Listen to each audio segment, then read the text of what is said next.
Plus de 40 ans se sont écoulés depuis la sortie du film culte Alien, qui a frappé le public pour la première fois en 1979. Aujourd'hui, ceux qui suivaient avec passion l'équipage du Nostromo face aux xénomorphes pourraient déjà être grands-parents. Alien reste néanmoins au centre de l'attention, suscitant théories, films et discussions. Le dernier opus de la franchise, Alien Romulus, a prouvé que la saga ne perdait pas en popularité, mais qu'elle continuait d'évoluer, trouvant un écho auprès d'une nouvelle génération de spectateurs. Bientôt, les fans pourront aussi découvrir la série Alien Terre, créée par Noah Hawley, le réalisateur de Fargo. Dans cette vidéo, nous allons essayer de comprendre ce qui rend l'Alien si intemporel et toujours aussi pertinent. Pourquoi il a conquis les spectateurs à l'époque et continue de ne laisser personne indifférent aujourd'hui.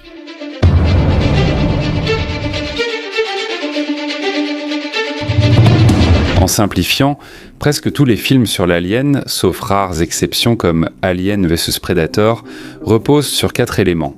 L'espace, un monstre extraterrestre, un androïde et une femme. Chaque film de la franchise contient tout cela, mais ce n'est que la surface. La présence de ces 4 éléments à elle seule n'explique pas le succès sans précédent du premier film et de la franchise dans son ensemble. En réalité, Alien fonctionne à des niveaux qui nous touchent presque de façon subconsciente, et la partie dominante de ce contenu pas tout à fait conscient d'Alien, ce sont nos phobies et nos peurs.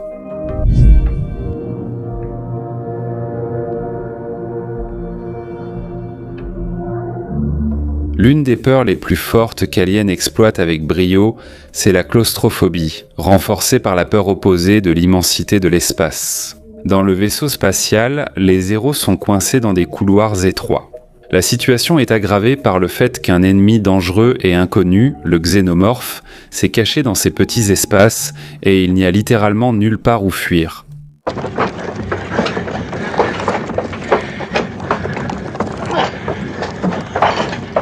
Ici, il n'y a pas de place pour manœuvrer. Tu ne peux ni partir ni t'enfuir, et ce n'est pas plus facile à l'extérieur du vaisseau. Il y a l'espace froid et infini qui effraie par son immensité et son hostilité absolue envers l'homme.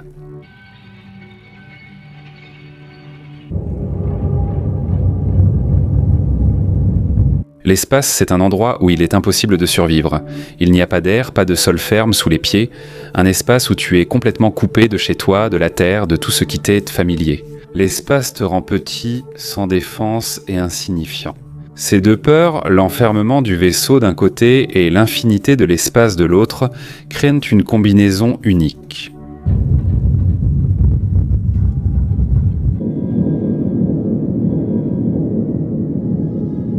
C'est un puissant outil d'impact sur le spectateur qui nous fait nous sentir aussi vulnérables que les héros du film.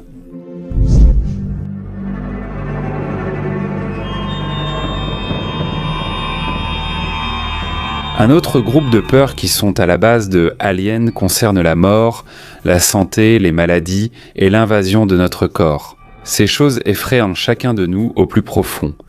Le xénomorphe évoque nos peurs intérieures, celles des maladies et parasites, rappelant qu'à tout moment, quelque chose d'étranger et destructeur peut nous envahir.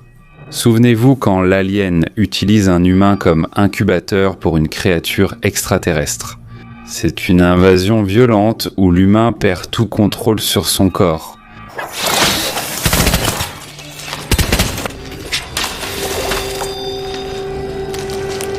Le facehugger est un parasite parfait. Il pénètre, paralyse la victime et y implante un élément mortel.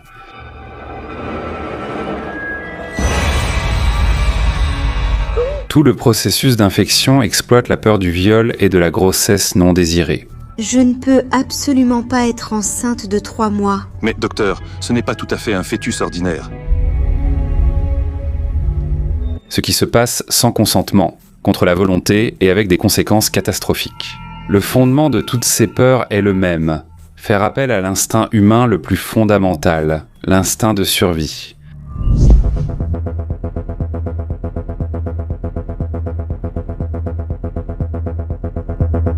Un autre thème d'Alien qui touche à nos peurs subconscientes, c'est la technophobie. Elle se manifeste principalement à travers les androïdes, des personnages qui, extérieurement, sont indiscernables des humains, mais qui sont dépourvus d'humanité, comme Ash. En suivant sa programmation, il cache ses véritables intentions jusqu'au bout, mettant en danger la vie des membres de l'équipage. Et tu l'as laissé entrer ? J'ai suivi un ordre direct, tu te souviens ? Cette image nous rappelle que les machines, guidées par une logique froide, peuvent agir à l'encontre des intérêts humains, passant du statut d'assistant à celui de menace. Après l'expérience avec Ash, même les technologies qui semblent fiables suscitent la méfiance de l'héroïne principale. Dans Aliens, l'androïde Bishop paraît bienveillant. Vous en voulez, Non. Monsieur Berg? Oui, merci. Mais Ripley, déjà trahie par Ash, reste méfiante. Un ancien modèle, c'est clair. Ils étaient imparfaits. Éloigne-toi, compris ? Cela reflète la peur générale que les technologies que nous avons créées puissent devenir incontrôlables et dangereuses. Les androïdes incarnent toutes nos peurs liées à l'intersection entre la technologie et la nature humaine. Nous craignons de perdre le contrôle sur ce que nous avons créé. Nous avons peur que les technologies deviennent trop intelligentes et indépendantes. Leur perfection et leur supériorité nous effrayent, nous rappelant notre propre vulnérabilité. Ajoutez à cela la peur de perdre nos emplois, et l'androïde devient le symbole de nos angoisses les plus profondes et de notre incertitude face à l'avenir. Ainsi, les films sur Alien jouent avec nos émotions, faisant appel à notre peur ancestrale et fondamentale de l'inconnu, à notre méfiance envers l'artificiel, à notre instinct de survie et de lutte pour la vie. Mais ce n'est pas la seule raison qui fait d'Alien un film culte.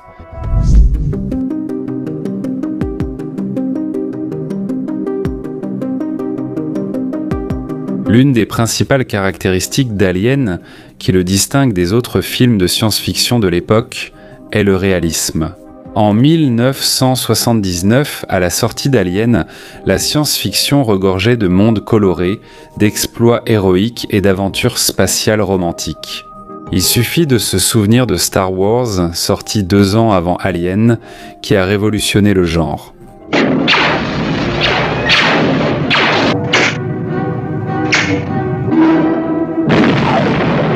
Mais si Star Wars est un conte de fées spatiales avec des héros idéalisés et des effets spéciaux éclatants,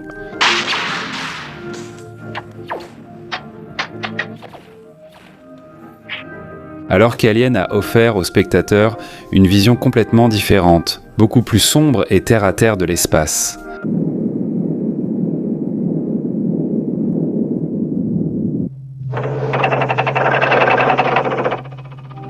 Le réalisme d'Alien débute par son visuel. Au lieu de vaisseaux spatiaux propres et étincelants, le spectateur se retrouve face au Nostromo sale, sombre et usé, un cargo qui ressemble à un véritable lieu de travail.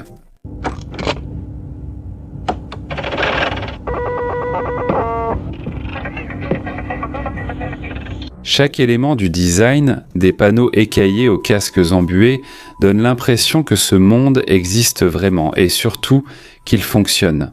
Il en va de même pour les personnages. Au lieu de héros vêtus d'armures brillantes, nous voyons des gens ordinaires, des ingénieurs, des pilotes et des techniciens qui font simplement leur travail. Je ne veux pas m'en mêler, mais nous sommes des commerçants, pas des sauveteurs, hein ? C'est vrai. Il n'y a pas de telle mission dans mon contrat. Leur motivation est claire. Ils veulent juste rentrer chez eux et toucher leur salaire, pas sauver la galaxie. Si eux trouvent, on aura notre part. N'aie pas peur, Parker, tu auras ce qui te revient. Ils paient peu pour ce boulot. Principalement pour te voir. Quoi ? Je pense que vous avez remarqué que dans la première partie d'Alien, l'équipage fume directement à l'intérieur du vaisseau. C'est drôle.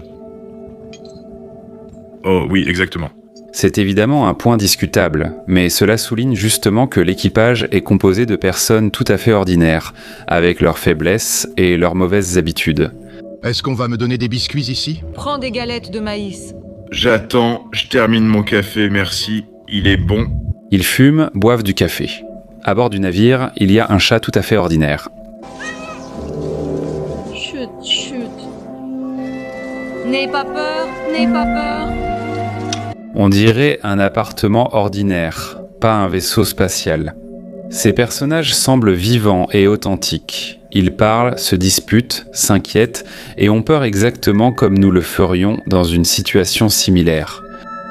Le réalisme d'Alien doit beaucoup au design du xénomorphe, une œuvre d'art créée par Hans Rudolf Giger. Son apparence, sans traits humains, rend la créature étrangère et effrayante, l'incarnation de l'inconnu et de l'incompréhensible. Si vous vous êtes un peu intéressé à l'univers d'Alien, vous le savez sûrement déjà. Ainsi, dans cette vidéo, je ne répéterai pas les faits déjà connus.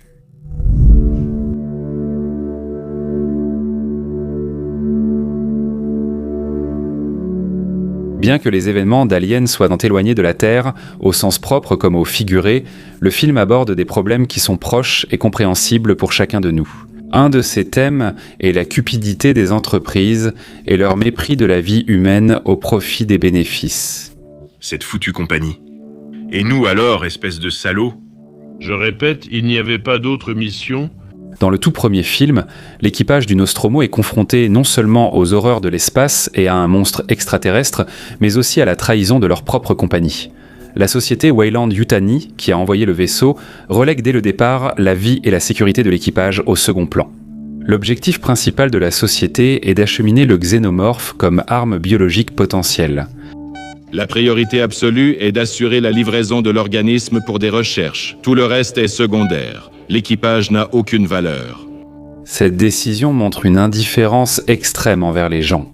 Hesh agit de manière froide et impitoyable, guidé par les ordres de la corporation, et les membres de l'équipage ne sont que du matériel consommable, qu'on peut sacrifier pour un objectif plus important. La cupidité et le cynisme de Weyland-Yutani restent des thèmes clés tout au long de la franchise. Dans Aliens, la compagnie veut encore exploiter les xénomorphes sans penser aux conséquences. Dites-moi une chose. Vous allez les détruire, non? Pas les étudier. Dans Alien 3 et Alien, la résurrection, cette soif de pouvoir et de profit, devient encore plus extrême et risquée. Ces créatures elles-mêmes sont étonnantes. Leur potentiel est incroyable.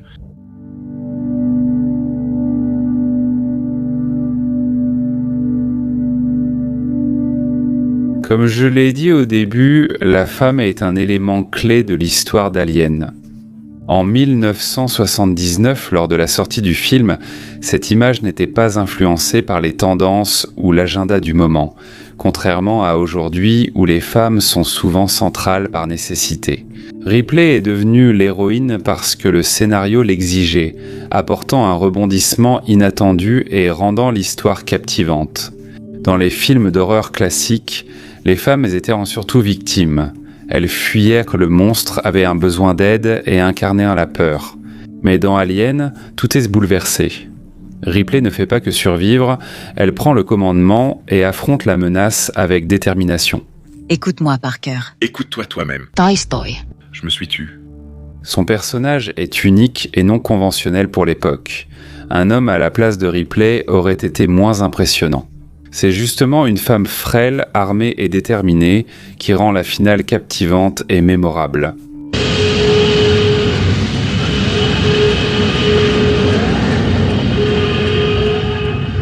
De plus, son personnage est à la fois érotique pour le public masculin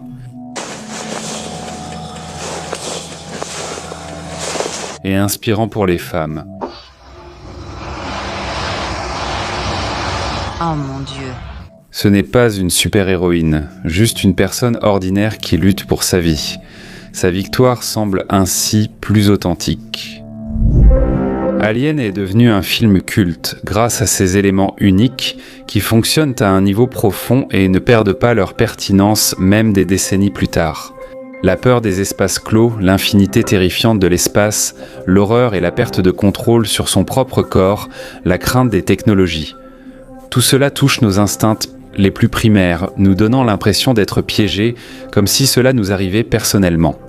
Et Ripley, incarnée par Sigourney Weaver, est au centre de l'histoire, ajoutant une vraie tension émotionnelle.